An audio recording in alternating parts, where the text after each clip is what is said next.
Hello everyone and welcome to the video series where I talk about series. Now I'm not going to talk about video series, I'm going to talk about math series, okay? Alright, now before we learn all those fancy things about series like convergence, divergence and different tests, let's learn some notation and let's learn what a series actually is, okay? We need to get comfortable with some notation. Alright, now let's say that I want to add the first two natural numbers 1 plus 2 and I'm not worried about the answer that I get after that. Like 1 plus 2 is 3, I know that, but I'm not worried about the number. Let's say that I'm worried about showing our work, right? Now in all our exams, all our math exams, they always say show your work, show your work. So let's say we are focusing about showing our work, okay? Now how about adding first four natural numbers 1 plus 2 plus 3 plus 4? This is fairly easy to show our work. How about adding the first 10 natural numbers? Well, it's a little bit of pain to write down the first 10 numbers and addition sign for 9 times, but that's something that we can bear. That's something that we can do. Now when it comes to like adding the first 100 natural numbers, then showing work is a little bit of pain, right? Now one way around this is that I can say 1 plus 2 plus 3 and I can add like 3 dots and then I can say 99 plus 100. Okay, in this way I can show adding the first 100 natural numbers. That's fine. Now seriously, we can do better than this, okay? Now this is where the summation notation comes into play. Now using the summation notation, I can express this addition of 100 numbers by using a single expression, which is using this sigma notation. I say sigma notation and I'm going to put n here and I'm going to say n is from 1 to 100. Now in a minute I'm going to explain what this n and this 101 means, okay?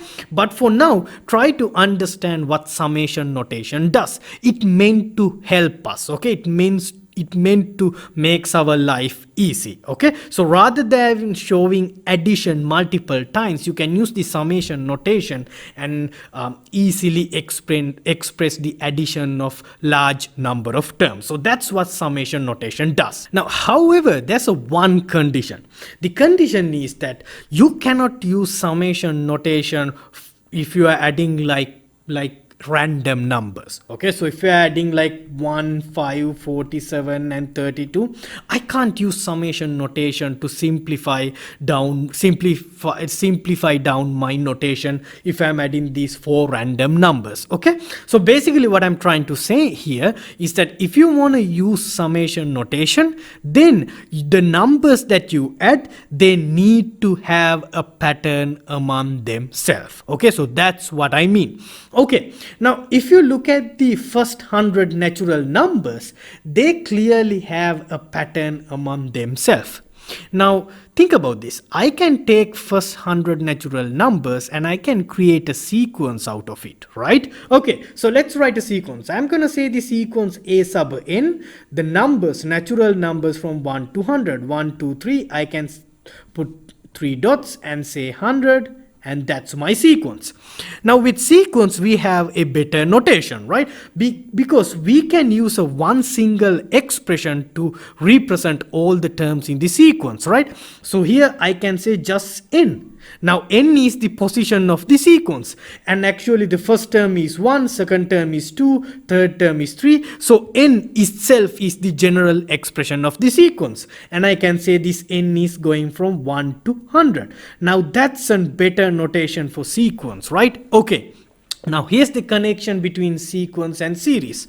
You can take the terms of the sequence and you can add all of them and then you can create a series by that way. Okay, so if you are adding the first 100 terms, if you're adding these terms of the sequence, I can use the summation notation for that. So that's how you can construct a series. So loosely speaking, you can construct a series out of a sequence, okay?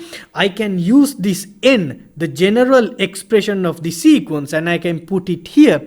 And what the summation notation tells you is that the way that I read this is I am going to add the terms of the sequence n from the first term to the 100th term, all the terms from first term to the 100th term. So series is basically like you are adding terms of a given sequence. Alright, another important thing that you need to understand is that a sequence and a series, these two are totally two different things. Sequence is just a collection of numbers, okay? Sometimes you analyze the behavior of this collection of numbers, convergence and divergence, but you don't do anything to the terms of the sequence among themselves. It's just a collection of numbers. But a series means, yes, you use a sequence to create a series, but you add all the terms of this sequence. Now, when you add all the terms of the sequence itself and what you get after addition, it's totally two different things, okay? That you need to understand completely, okay? So the behavior of a sequence and the series created out of a sequence, it can be totally two different things, okay? So don't try to mix them and don't try to think that both of these things are same, okay? All right, so let's do a quick example and extend our discussion. Let's say let me write another sequence. Now I'm going to say the sequence 1, 1/2, 1/3 and this until 150, okay? So the first 50 terms. Now this is a sequence where what is the general expression of this sequence? 1 over n, right? You can write any term of the sequence by using 1 over n, right? Now this n goes from 1 to 50 because you only have 50 terms of this sequence. Now let's try to create a series out of this. Now what I'm going to do is I'm going to add all those 50 terms. So I'm going to add the terms that looks like 1 over n, where n goes from 1 to 50. So this is how I create a series out of this sequence. So let's call this S sub n. So series. So S sub n and A sub n, they are totally two different things. A sub n is a sequence, it behaves differently, and S sub n is a series, it behaves differently, okay?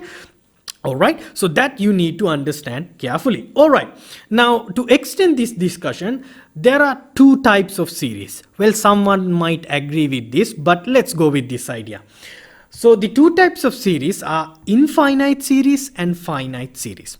Now the difference is finite series means you are adding only finitely many numbers. Just like here, how many numbers you add here? You add only 50 numbers. So it's a finite series. So some people don't call it even a finite series. Some people call it, it's just summation. Okay, fine. So let me call it a finite series. Okay.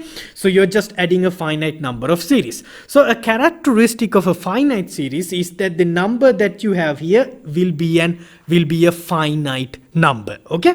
Now infinite series means you are adding infinitely many terms of a sequence. So for example, let's say the sequence 1 over n, where n goes from 1 to infinity. This is an infinite sequence. Okay, 1, 1/2, 1/3, so and so on. So you write forever. Okay, so there's no end for this sequence. Now if you take all the terms of this sequence and if you add them, then you get an infinite series. Okay, now it might sound weird to add infinitely many numbers, and someone might say like, of course, if you add infinitely many numbers, you get infinity.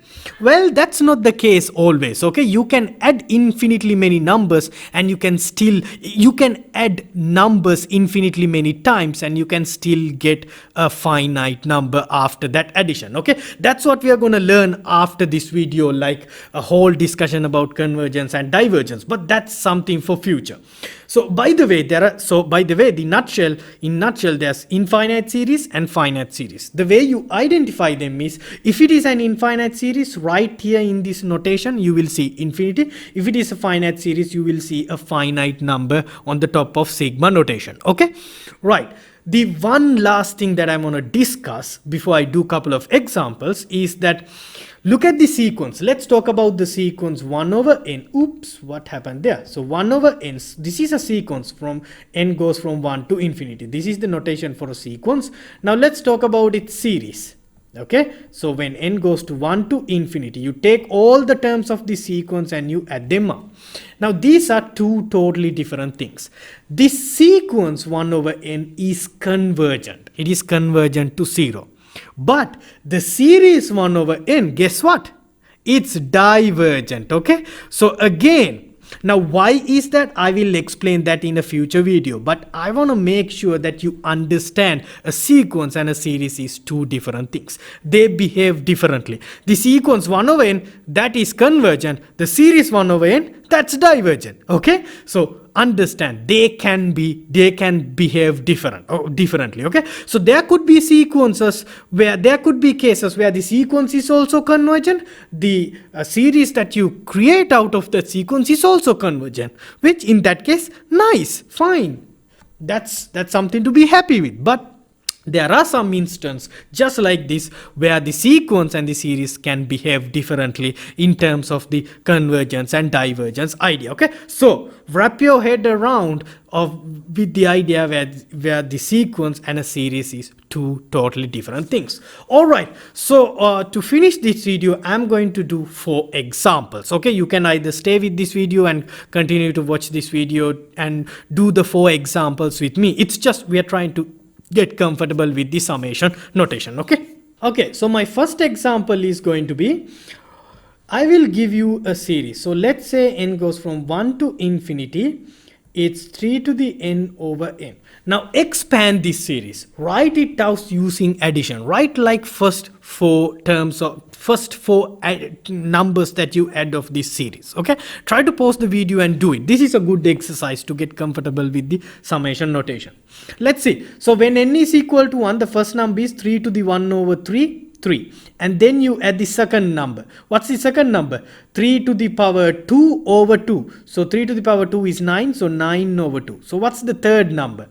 Third number that you're going to add is 3 to the power 3 over 3. 3 to the power 3 is 27, so 27 over 3. Let's just not write it as 9. So this is how you can expand the series. Of course, this is an infinite series, so it's going to go forever. Okay, all right. Now can you write down a sequence out of this series by using each number? Yes. What's the sequence? It's going to be the collection of all the numbers that you add. So 3, 9 over 2, 27 over 3, and blah blah blah. So this is the infinite sequence out of the series. All right, let's do another one. Let's say you have the sequence an, -1, 1/2, -1/3, 1/4, and so on. Infinite sequence. Now write a series out of this. Construct a series out of this. Try to pause the video and do this. What do you think? Well, we have to find the general term of this sequence, right? So what's the general term of this sequence? -1 to the n over n, where n goes from 1 to infinity. Now how do you create a series out of this? Just take -1 to the n over n, and n is going from 1 to infinity. This is an infinite series.